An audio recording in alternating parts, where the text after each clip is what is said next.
We've been looking for a good weather window to sail from Montenegro to Greece for a few weeks now, and let me tell you, Mother Nature has been inconsistent. It's September 2024 and she's been downright unpredictable. One day she's all sunshine and calm seas, and the next she's throwing tantrums like a toddler denied snacks. Honestly, Donovan's living with three unpredictable women.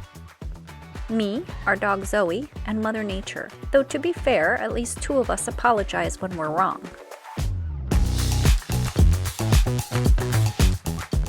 I made this slide to show an approximation in hours of how long it's going to take us to sail, or, well, let's be honest, motor sail, from the Bay of Kotor to a few different destinations. The idea here is that if the weather does turn again, which it probably will, we can quickly adjust our plans. Leaving Montenegro. We just left our little anchorage in the old Club Med, and we've seen this church about 1 million times because we keep coming back to the same anchorage. It was the safest spot during storms, so I feel like we spent the good majority of our stay in Montenegro in that spot, unfortunately, but we still got to see a bunch of places. So Croatia's down, check mark. Montenegro, check mark. On to bigger and better, hopefully, next season. With a little less stress about the weather. All checked out of Montenegro at Zelenica in Kotor Bay, or Bay of Kotor. Herceg Novi, where we stayed before. Actually, there's a marina somewhere over there where we stayed a couple of nights last week. A little wavy, but hopefully it won't be like this when we get out into the ocean. We've also got friends sailing the same way. They're just north of us near the Croatian border, but they got delayed after a mishap pulling away from the town wall in Kaftat. They'll be a few hours behind us, and even though we can't see their boat, it's nice knowing someone else is out there in the big wide open ocean headed in the same direction. There's something strangely comforting about that, kind of like having emotional support sailors. I'm all about having emotional support crutches. We're just exiting the bay right now, and we've got about 2 to 5 knots of wind on the nose, southerlies. So this is nice, but if you look far ahead, there's a boat straight in front of us. Monohull that's wobbling, and you can see that the waves are quite a bit bigger. So once we get to those, I'll send you another video. But here, so far, it's very nice. There's Tivat and, well, Kotor Bear where we were. Whoa! Whoa! Somewhere north of there is our friend Mark. We got a late start this morning because the winds were really strong. Really strong, and he had a little incident, and one of his crew members ended up having to go in and get stitches on his hand, trying to get out of their slip, or I'm not really sure if they were like on a town key, or anyway, not my story to tell, but they had a little incident, but they should be coming behind us now. What's that? You're bringing the sail in? Wind's not good.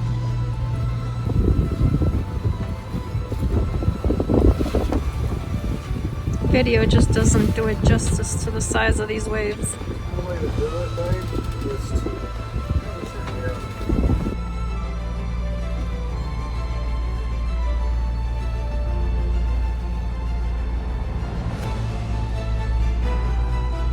We're literally surfing in these waves and trying to cook. Well, inside, all of the stuff here on the counter fell. Well, not all of it, but a lot of it. So we had to move it. That was earlier today. We got our cruise line coming up behind us. You saw it on AIS? Yeah. The waves roll and slap against the hull with that steady rhythm you only hear when you're far from land. A deep, echoing thud that somehow feels alive. The boat rises and falls with the swell, the motion almost hypnotic. There's a golden sunset melting across the water, and for a moment it feels like the whole world's holding its breath. This is what sailing does. It gets inside your head in the best way. It's peaceful, but not boring. It's wild, but somehow it's calm. One minute you're completely at ease, lost in the sound of the water, and the next your brain reminds you that the weather can change in an instant.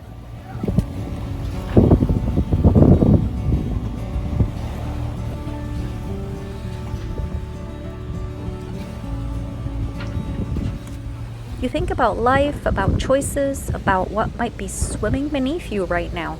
Like, you're probably sailing right over some gigantic sea monster that could leap out at any moment and yank you off the boat with its enormous sticky tentacles. Okay, maybe I overthink things a little more than others. But really there's this mix of adrenaline and stillness, like meditating while holding a lit firework.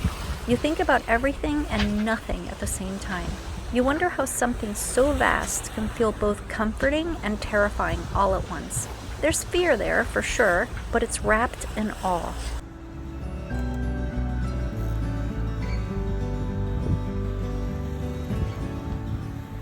For our overnight passages, we've set up 3-hour watches. That gives one of us enough time to get some real rest, and just short enough time that the other one doesn't fall asleep while on duty. Donovan's the early riser. He's seen every sunrise. I'm more of a night owl. I could probably count the number of sunrises I've seen aboard on 2 hands, maybe 3, but that feels like bragging. It's pitch dark now. The sea is black. The sky is black. Everything outside the boat disappears.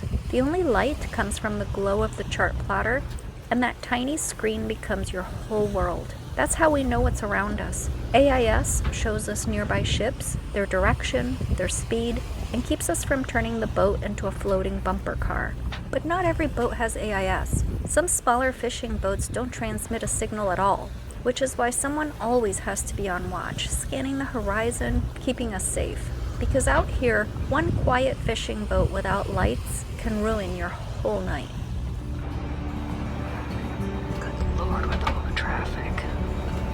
That's a huge one coming at us. That's a huge one about to pass us. That's a huge one going the other way.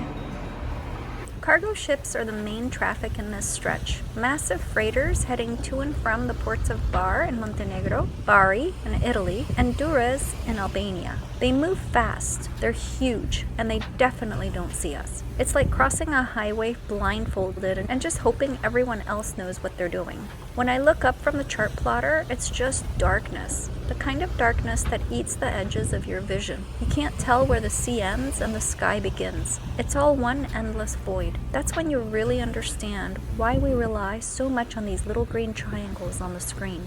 And when you're sailing close to shore at night, you've got other things to watch for. Fish farms, buoys, random nets. Always stay well off the coast when possible. And if you're coming into an anchorage, use a good flashlight to scan the water. You don't want to drop your anchor only to find your chain wrapped around a fisherman's buoy at 3 a.m. Trust me, untangling that in the dark is not the vibe.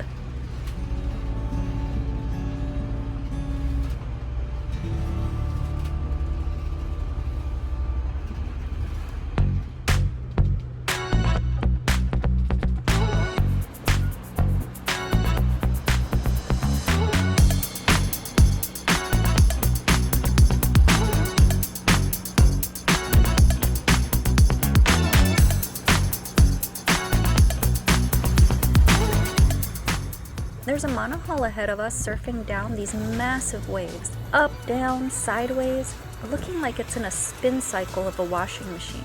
Watching it makes my stomach lurch, even from a distance. The sea doesn't look that rough until you see another boat out there, and then suddenly you realize your boat is doing the same thing. We wanted to anchor on the north side of Corfu since we'd be arriving at sunset, but all the anchorages there were open to northerly swell. Translation, we'd be rolling all night long, and not in the fun romantic way. So we motor sailed a little further south, found a big calm spot near Guvia Marina, and dropped anchor. Worth every extra minute of those 2 hours motoring in the dark, dodging fishermen pots and buoys. We slept like actual humans again. It was a legendary night's sleep. Oh, good morning. We slept like a rock. But we arrived in the pitch blackness, and this is what it looks like in daylight. Ooh. We made it 34 hours, 187 nautical miles, I believe. Welcome to Corfu. Pretty good spot for locating it in the pitch black.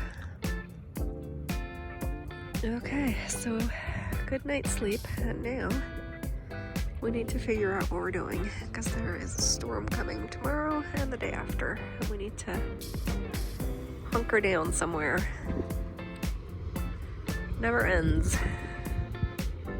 Alright, since our water maker stopped working again, we took advantage that we were here by the diesel station at Igoumenitsa and got diesel, and then pulled up about 10 meters to the next little concrete pontoon and filled up with water.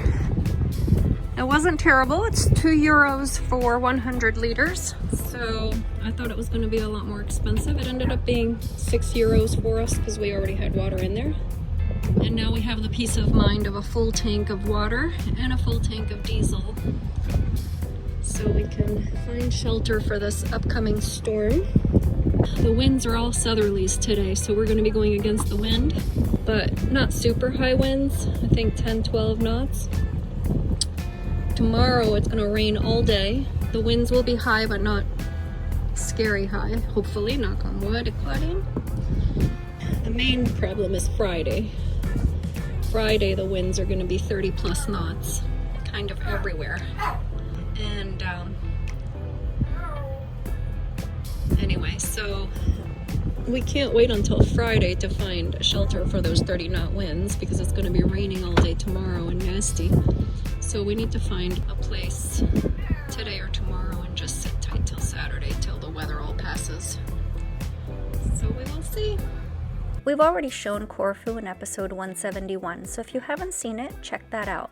For now, we're running from bad weather again, because apparently that's just our life now. So we're heading for mainland Greece, just north of Igoumenitsa, a big ferry port connecting the Ionian Islands and even Italy. Back to Corfu town. And the fort. Looks a little something like this. Looks a little bit like I can't miss. Hey, this is what you call a bad. What? This is what you call a bad. What? Looks a little something like this. Looks a little bit like I can't miss. Hey, this is what you call a bad. What? This is what you call a bad. What? Looks a little something like this. Looks a little bit like I can't miss. Hey, this is what you call a bad. What? This is what you call a bad.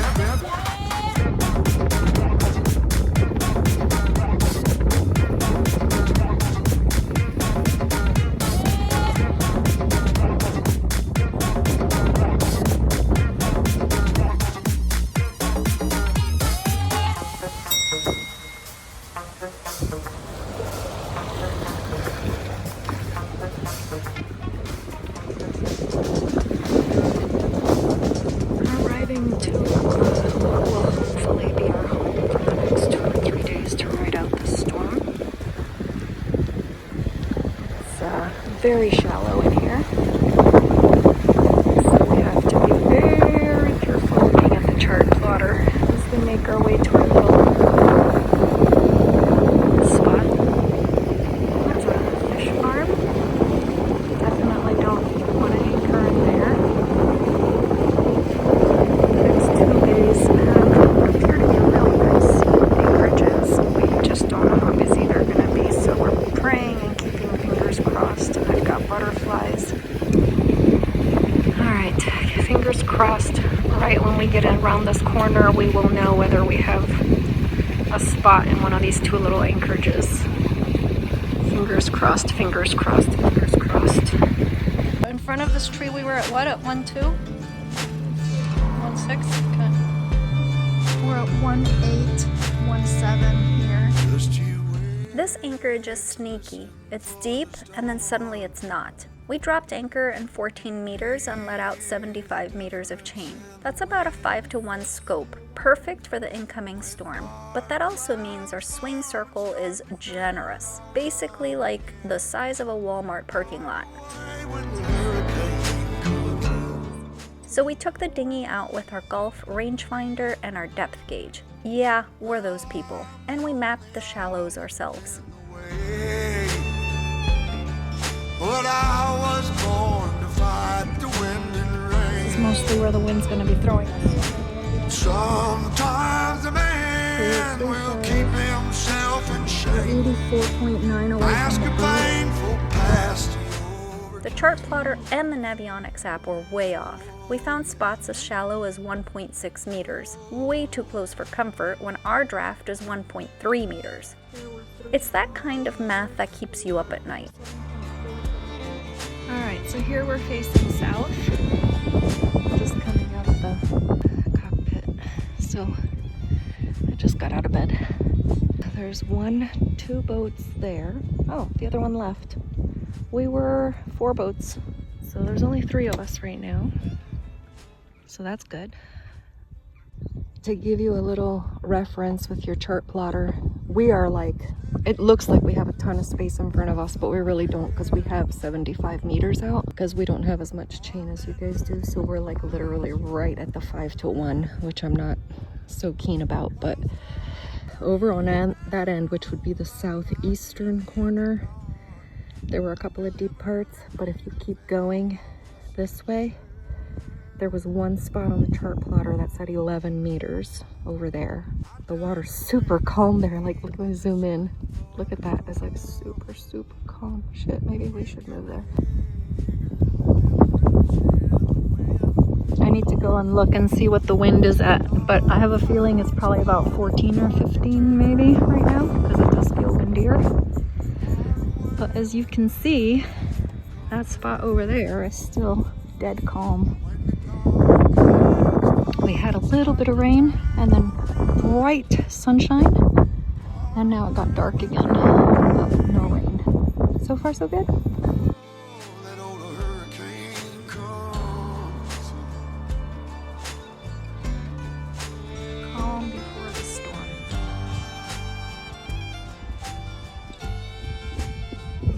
The forecast said 30 knots from the southeast, and it was right. But around 7:15 that evening, the wind spun around and came screaming in from the northwest instead, like it just changed its mind mid-sentence.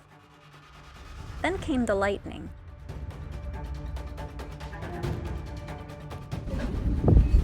Here we go.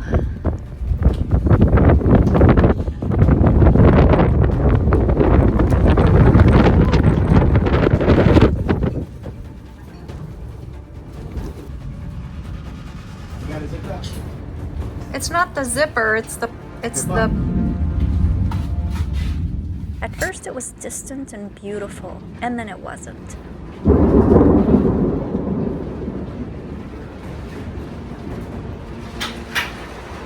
Bolts cracked right over our heads, lighting up the bay like daylight for half a second at a time.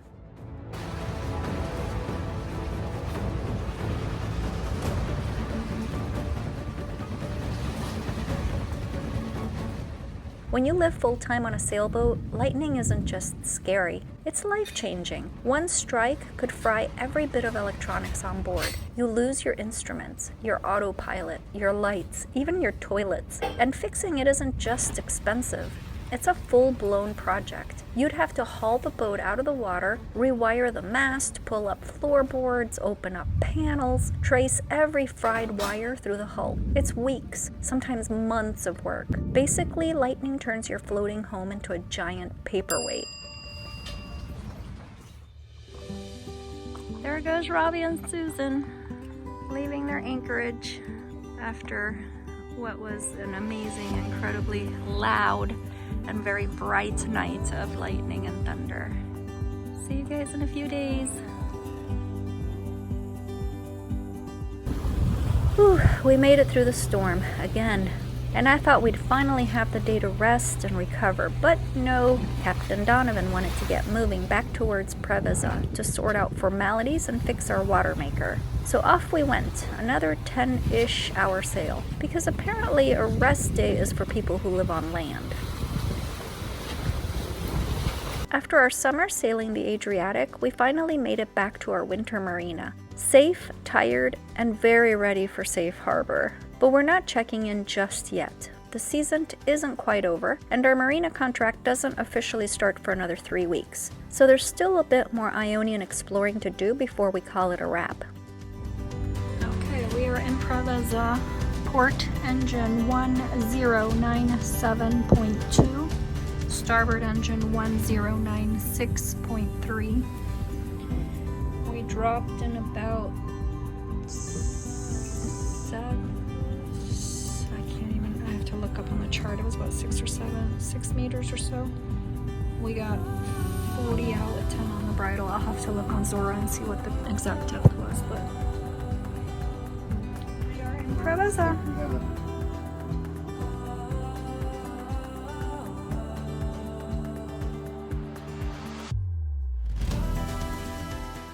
If you enjoyed this episode, please give it a thumbs up, hit subscribe, and ring that little notification bell. It really helps my ego to know someone's enjoying my Oscar-worthy video production abilities. And tell us, have you ever done an overnight passage? What did you think of sailing in complete darkness? Leave us a comment. We love hearing your stories. Thanks for watching. Bye, guys.